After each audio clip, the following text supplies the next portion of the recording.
Assalamualaikum warahmatullahi wabarakatuh.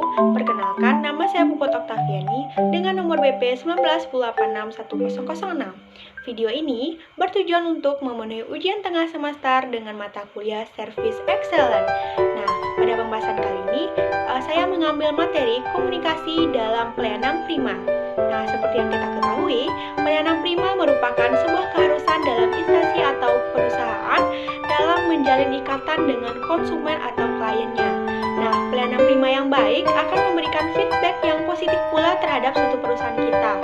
Nah, dalam melakukan pelayanan prima, ada beberapa hal yang harus kita perhatikan. Yang pertama ada komunikasi. Komunikasi adalah hal utama yang menunjang berjalannya sebuah pelayanan prima pada perusahaan.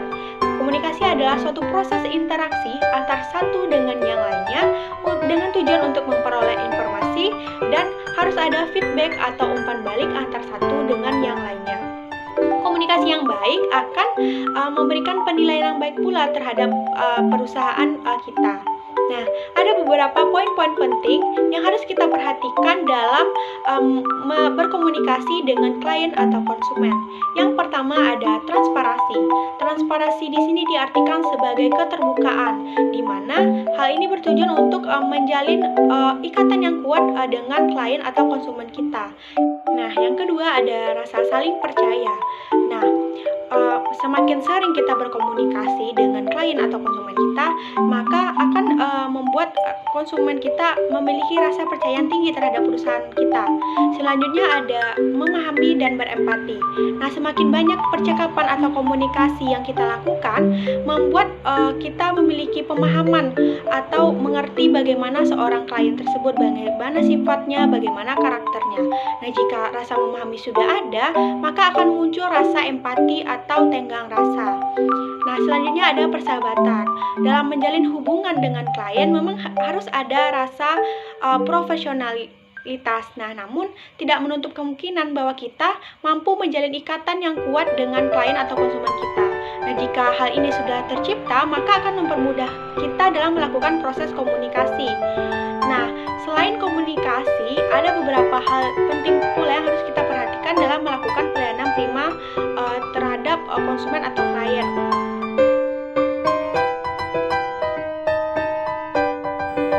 Pada gambar di atas merupakan salah satu contoh kasus bagaimana berkomunikasi yang baik dalam melakukan pelayanan prima. Nah, pada gambar di atas ditunjukkan bahwa seorang pelanggan yang hendak membeli sepeda motor, kemudian ia dilayani oleh seorang karyawan dari perusahaan tersebut dengan cara yang ramah.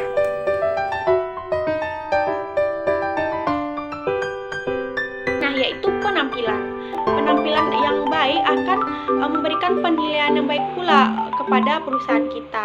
Nah, yang pertama kita harus memperhatikan make up, memperhatikan aksesoris yang menunjang penampilan kita. Kita harus menyesuaikan dengan situasi konsumen atau klien. Selanjutnya, jika ada presentasi, kita harus memperhatikan alat presentasi yang kita gunakan. Jangan sampai alat yang kita gunakan mengganggu pandangan dari klien atau konsumen kita. Yang ketiga, usahakan jaga kebersihan karena klien akan menyukai sesuatu yang rapi. Nah, selanjutnya gunakan mix and match pakaian sesuai dengan kondisi. Jangan sampai pakaian yang kita gunakan mengganggu penglihatan dari konsumen atau klien. Nah, hal ini tentunya akan membuat klien tidak nyaman dan malas untuk melakukan pelayanan di perusahaan atau instansi kita. Nah, selanjutnya, upayakan gunakan ID card. ID card ini adalah tanda pengenal. Nah, jika kita menggunakan ID card, maka klien atau konsumen kita lebih mudah mengenal kita dan akan senang berinteraksi dengan kita. Kemudian, potongan rambut. Jika kita memiliki rambut pendek, maka sisirlah rambut kita dengan rapi. Jika memiliki rambut panjang, maka sisir dengan rapi. Kemudian upayakan menggunakan cepolan. Nah, untuk muslimah yang menggunakan hijab, usahakan memakai hijab secara rapi dan warna yang digunakan sesuai dengan warna baju atau tidak terlalu mencolok. Nah, jika hijab mencolok, maka tentunya juga akan mengganggu penglihatan dari klien atau konsumen. Nah, kemudian mengenai sepatu, kita harus menggunakan sepatu yang sesuai dan tentunya rapi. Nah, jika tadi standar untuk wanita, ada juga standar penampilan untuk laki-laki. Nah, yang pertama, standar penampilan yang pertama yaitu menggunakan, jika laki-laki menggunakan kemeja atau pakaian kerja yang sesuai dengan ketentuan perusahaan atau yang telah ditetapkan. Yang kedua, usahakan berpakaian rapi dan bersih. Kemudian juga harus menggunakan tanda pengenal atau ID card. Dan jika memiliki rambut yang panjang, harus dirapikan dan hanya boleh sebatas telinga.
Itu adalah contoh penampilan yang baik dalam memberikan pelayanan kepada konsumen. Kita harus berusaha memberikan penampilan seterbaik mungkin agar membuat rasa nyaman kepada konsumen atau klien yang kita hadapi. Nah, ada beberapa kesalahan-kesalahan yang sering terjadi saat melakukan pelayanan kepada konsumen dalam segi penampilan. Nah, kita contohkan saja pada suatu perusahaan ada suatu karyawan yang sedang melayani kliennya dan dia menggunakan pakaian yang tidak rapi dan warna yang dipakai tidak berkesinambungan atau tidak sama sekali serasi. Nah, ini tentunya akan mengganggu penglihatan dari klien atau konsumen kita. Nah, jika penglihatan sudah terganggu, maka komunikasi yang berjalan tidak akan efektif dan ini akan memberikan feedback yang buruk terhadap instansi atau perusahaan kita. Nah, sekianlah materi kita hari ini. Maka dapat kita ambil kesimpulannya bahwa di dalam melakukan sebuah pelayanan prima, kita tidak boleh setengah-setengah. Kita harus memberikan pelayanan yang sangat baik kepada klien atau konsumen kita. Nah, di dalam melakukan pelayanan prima ini, kita harus memperhatikan dua hal. Yang pertama ada komunikasi dan yang kedua penampilan. Komunikasi adalah bagaimana kita menjalin hubungan yang baik dengan konsumen. Kita harus mampu melakukan kedekatan tidak hanya untuk menguntungkan secara finansial, tapi kita juga harus menjalin kedekatan emosional dan memiliki rasa saling berempati dengan klien atau konsumen kita. Nah, selanjutnya yang harus kita perhatikan juga adalah penampilan. Jangan memberikan penampilan yang tidak sesuai dengan kondisi atau situasi saat kita melayani konsumen. Upayakan penampilan kita sesuai agar memberikan rasa nyaman kepada konsumen atau klien kita. Nah, baiklah, sekianlah pemaparan materi yang dapat saya sampaikan. Terima kasih atas perhatian dan assalamualaikum warahmatullahi wabarakatuh.